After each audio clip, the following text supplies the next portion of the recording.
Ora boas pessoal, Solo Rider convosco. Para quê? Para quê? Vocês já sabem, não é? É mais um vídeo. Então, e hoje do que é que vamos falar?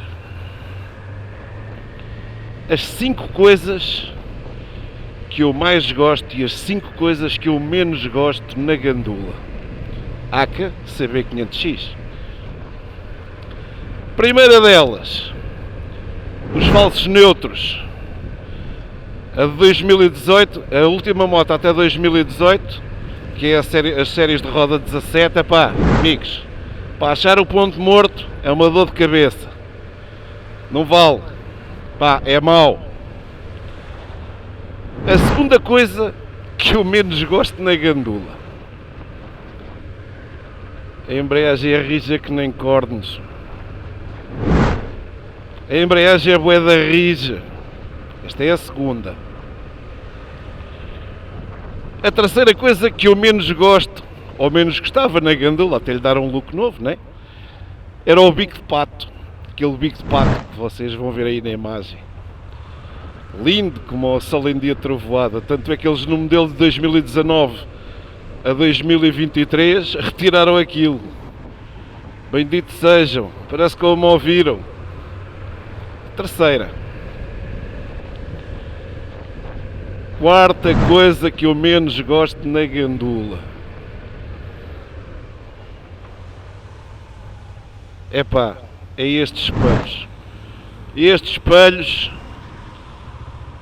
eu acerto o espelho, mas nunca tenho uma visão totalmente completa para a retaguarda. Há sempre uma parte do casaco que aparece no espelho. Esta é a quarta. Nunca fui à bola com estes espelhos redondos, assim meio arredondados. Estes espelhos acho que já vêm do tempo da Cross Runner e da Cross Tourer. Já estão a ver. Perduraram até 2018. E agora a quinta e última coisa que eu não gosto na gandula. E isso fiz logo a alteração. A quinta é o assento. O selim, a sela, aquilo como vocês queiram chamar. Este selim era péssimo. Este selim era péssimo. Não ia à bola com isto nem pela lei da bala. E até mesmo em viagens grandes, mesmo assim com gelo e não sei quê, a tendência era às vezes fazer doer o bufunfo. E depois ficava assim com o queixo todo amarfanhado. Agora vamos recapitular. A primeira que eu falei foi a caixa de velocidades, né? Por causa dos falsos neutros. Amigos, esta moto para meter um ponto morto é um pincel. E quando a gente não quer, ela cai no ponto morto. Esta situação foi corrigida a posteriori na série de 2019, a 2023. É uma moto completamente diferente. E ainda há outra. No caso da embreagem, a embreagem é muito rija. Depois da série de 2019, a embreagem é deslizante. Não tem nada a ver. Não tem nada a ver com a embreagem da gandula. Esqueçam. Não tem comparação sequer. Não há nada igual. A da gandula é má que dói. A outra é muito boa. Falei também do assento, não é? Pois é, os espelhos. Estes espelhos não têm nada a ver com nada, amigos. Para já a visibilidade não é lá grande coisa. E tem uma tendência natural para a gente lhes mexer, que é uma coisa parva. E a última que eu falei foi a do banco, sim, mas essa eu já esmiucei e já concretizei. Agora, as 5 coisas que eu adoro na gandula. 5. Mota de manutenção extremamente fácil e bastante económica comparado com o que há no mercado. Garanto-vos, a longevidade começa logo pelo espaçamento do intervalo das mudanças de óleo, né? Das revisões. Estamos a falar de 12 mil km. Em 12 mil km, ou seja, poupa-se imenso dinheiro. Claro, há depois manutenções intermédias. Se seguires o livro das manutenções da Honda, espetáculo. Desculpem lá tirar aqui a água da lente. Agora, se fores como o Solo Rider, vais ver o livro, mas não vês o livro sempre, vês de vez em quando. Essa é uma delas. A segunda coisa que eu adoro na Gandula, o ser uma moto estreita. Para passar no trânsito em Lisboa, ou em qualquer lado, quando há filas de trânsito,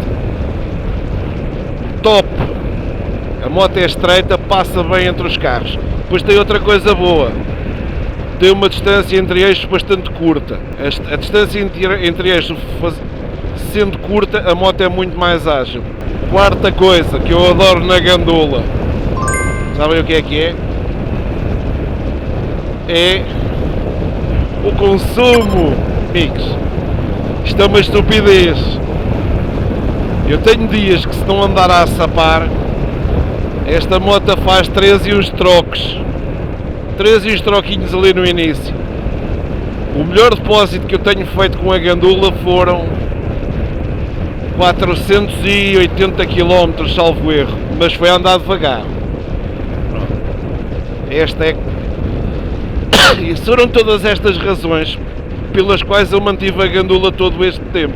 Além de ser as minhas pernas todos os dias, foi aquela que...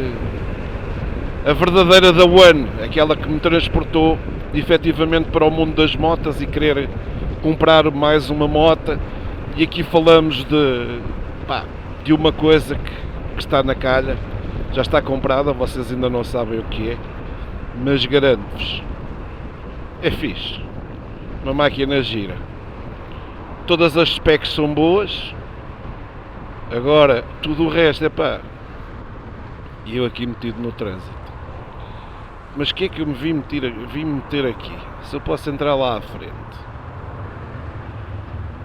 Pronto, vamos lá para a frente. É uma moto que a Gandula sempre foi a companheira. Eu no outro dia falei em 3 grandes viagens. Mentira, foram 4. 50-50, ou seja, 50% acompanhado, 50% em solitário. E em solitário é uma moto, digo-vos, fantástica. Viaja-se na boa. Vocês não pensem que isto é uma moto para andar aí a esganar e a fazer top speeds. Não é. É aquela moto que te leva do ponto A ao ponto B e que tu sabes que estás descansado. Isso é um dado adquirido, não há cá volta a dar, é mesmo assim. E tem sido esta moto pela qual eu tenho tido um amor muito grande e tenho tido algum cuidado, infelizmente. A carnagem, o acidente que eu tive, vocês já sabem, está aí nos vídeos para trás, quando eu fritei a pipoca, tive 2 meses em casa com o braço fui operado ao pulso, mas não sei o quê, porque fritei a pipoca, por isso simplesmente. E atualmente é uma moto que continua a ser despida é uma moto de grandes pergaminhos, digo-vos já, mas despida de qualquer eletrónica. A única eletrónica que isto tem, vocês sabem, não é? É o ABS. Não tem mais nada, não tem rigorosamente mais nada. E anda à chuva, e anda ao sol, e dorme na rua, e mais não sei o quê, 30 por uma linha. É aquele veículo tipo canivete suíço. Tu pegas nisto e vais de Lisboa ao Porto, ou vais de Lisboa a Madrid, ou vais de Lisboa à casa do diabo mais velho, fazes uma grande viagem, na boa, tranquilo, com a mesma simplicidade com que faz ao pão. Uma coisa que eu não gosto nas motas da Honda, mas isso não é as motas da Honda, é a política da própria Honda.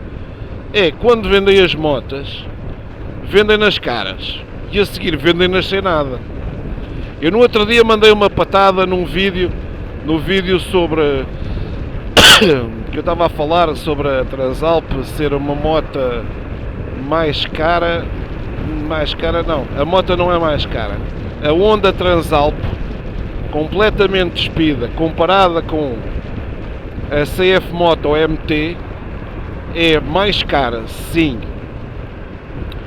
Mas, se for comparada de origem, logo na compra direta, no taco a taco, com a CF Moto ou a MT Explorer, esquece.